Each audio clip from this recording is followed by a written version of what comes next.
पंडित जी जैसे spiritual master या गुरु का अपने शिष्य से क्या एक्सपेक्टेशन हाँ, तो स्पिरिचुअल मास्टर अपने शिष्य से क्या एक्सपेक्टेशन रखते हैं? गुरु महाराज का शिष्य से क्या एक्सपेक्टेशन है?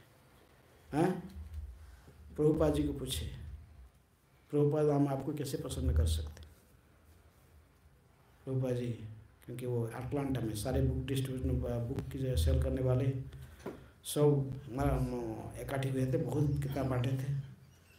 फर्स्ट टाइम प्रभुपाद जी कहा थे मैराथन प्रवचन कहते थे कि if you want to please me distribute my books. तो सारे बुक डिस्ट्रीब्यूटर इकट्ठे हुए थे, वो सोचते कि प्रभुपाद जी को इस टाइम भी पूछेंगे कि वही में आंसर आएगा। अटलांटा में सब इकट्ठे हुए, सबको बार बार Prabhupada how can we please you, how can you, तो समझ गए इनके मेंटालिटी क्या है, सोच रहे कि मैं वही कहूँगा क्या,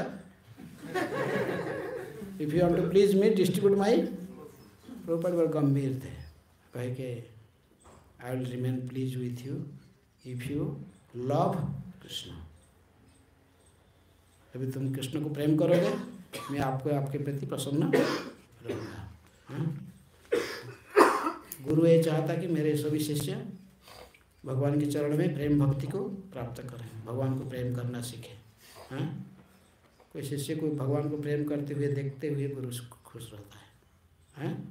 गुरु नहीं कहता कि मेरा सेवा करो, नहीं, वो सब शिष्य को कृष्ण की सेवा में लगाता है। कृष्ण को प्रेम करते हैं, जब शिष्य की कृष्ण प्रेम के स्तर पर आता तो गुरु खुश रहता। हाँ, ठीक है। जैसे एनओआई के प्रीपेज पे प्रभुपाद लिखते हैं कि advancement in Krishna consciousness depend on attitude of the follower. Attitude of follower, attitude का मतलब थोड़ा समझा। एटीट्यूड की फॉलोअर क्या है जानने से उनका क्या माने, क्या उसकी एटीट्यूड माने वो सेवा मनोभाव रखता है। हाँ? गुरु कृष्ण की सेवा मनोभाव, सेवक समझता अपने को, प्रभु नहीं समझता। हाँ? अब उससे प्रभु ऐसे ही सोचो, मैं सेवक हूँ, मैं सेवा करके मेरे गुरु को और कृष्ण को प्रसन्न करने से मेरे जीवन का लक्ष्य, मेरे मनुष्य जीवन सफल हो जाएगा। हाँ? ये शरीर आपका नहीं रहता है। जब ये दीक्षा लेता गुरु से, शरीर वो किसको दे देता है?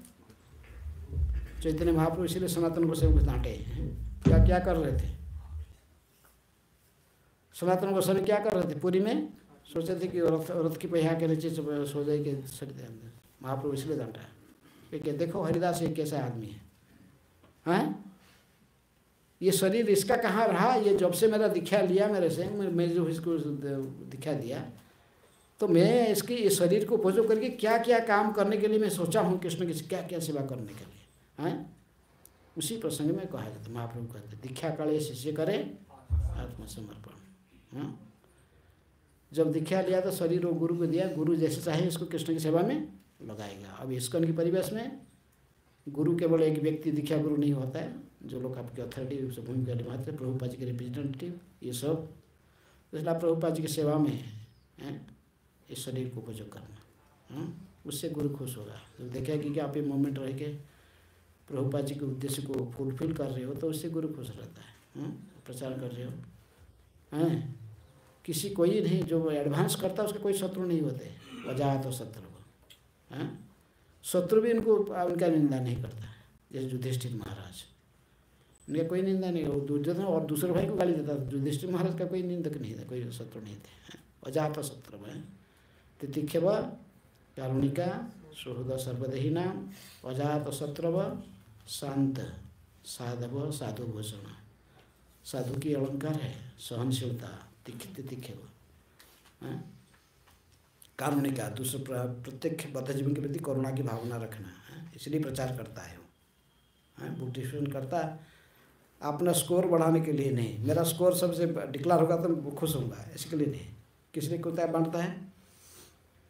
बद्धजीवन के प्रति करुणा भावना रखने के कारण है। किस तक किताबों को प्राप्त करेगा तो पढ़ के वो भगवान की भक्त बनेगा, इसी भावना से है कारुणिका। तिथिक्षव कारुणिका सुहृद सर्वदेही नाम, सभी के सुहृद मित्र है।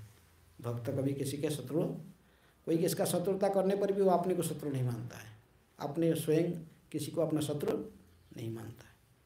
दुर्योधन जहाँ कितने भी कुछ करें, लेकिन फिर भी युधिष्ठिर महाराज कहते थे कि दुर्योधन हमारा भाई है, सूर्यधन, उसको दुर्योधन भी नहीं कहते थे। क्या कहते थे? दुर्योधन।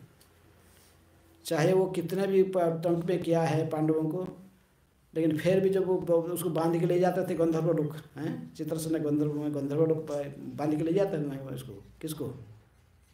दुर्योधन को। दुर्योधन जो छेड़ रहा था उनके गंधर्व कन्या को छेड़ रहा था, तो गंधर्व लोग आगे पकड़ेंगे इसको, बांध के लेके जाते थे, चलो सही कर देंगे तेरे को, चलो। लेकिन फिर युधिष्ठिर महाराज को पता चला तो बोले नहीं, हमारा भाई है, जाओ। भीम तो कहा कि मैं नहीं जाऊँगा। अच्छा किए, हमारे क्या इसमें दोष है? उसे पकड़ लिया तो अपना काम वो कर देंगे, सब कंटा चला जाएगा मुझे। लेकिन फिर युधिष्ठिर महाराज बोले नहीं, हमारा भाई है, जाओ। फिर कहे तो अर्जुन गया है। अर्जुन गया तो फिर वो लोग बोले कि यार इसका साथ क्या युद्ध नहीं कर पाएंगे, समझाए वो। अर्जुन छोड़ दे, तू क्यों आया है बीच में? वो जानते थे अर्जुन के साथ गंधर्व लोग युद्ध नहीं कर पाएंगे, क्योंकि उनके पास सारे दिव्यास्त्र है।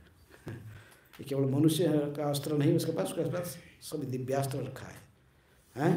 इसके बाद इंद्र का अस्त्र भी, इंद्र का लड़का है, इंद्र ने सारे अस्त्र दे रखा था उसको, हैं। यहाँ तक शंकर जी से पाशुपत अस्त्र भी वो शंकर जी को प्रसन्न करके रखे, सभी अस्त्र सुसज्जित है। तो उसके साथ समझ के गंधर्व होता है, इनका साथ युद्ध नहीं कर नहीं पाएंगे। बोला अर्जुन तुम चलो जाओ ना, तुम्हारे कंटा हमें सुबह साफ कर देते। लेकिन नहीं। इसलिए सुहृद सर्वदेही नाम अजात शत्रु शांत भक्त, शांत रहता है, साधव साधुभूषण, शास्त्र के आधार पर चलता साधु सदा। तो साधु के गुण हमको अपनाना पड़ेगा, आस्ते आस्ते आते हैं। गुरु देखता है मेरे शिष्य कितना कैसे साधु के गुण में, इसका अंतर, इसका व्यवहार में, आचरण में, सारे दूसरे वैष्णव लोग में इसको बोलते अच्छा है, ये अच्छा है, आपके ये शिष्य बहुत अच्छा है, सेवा करता है, ये करता है, उससे गुरु प्रसन्न होता है। सब लोग कहेंगे बदमाश से ये करता वो करता, फिर ऐसा नहीं होगा। जब वैष्णव गुण हमारा बढ़ता है, हमारे कृष्ण के प्रति आसक्ति बढ़ता है, संसार के प्रति वैराग्य आता है, उनको प्रेम कृष्ण को प्रेम करने का भावना आती है, तो इससे गुरु प्रसन्न होता है। देखकर शिष्य को आध्यात्मिक उन्नति करते हुए देखकर गुरु प्रसन्न होता है। ठीक है।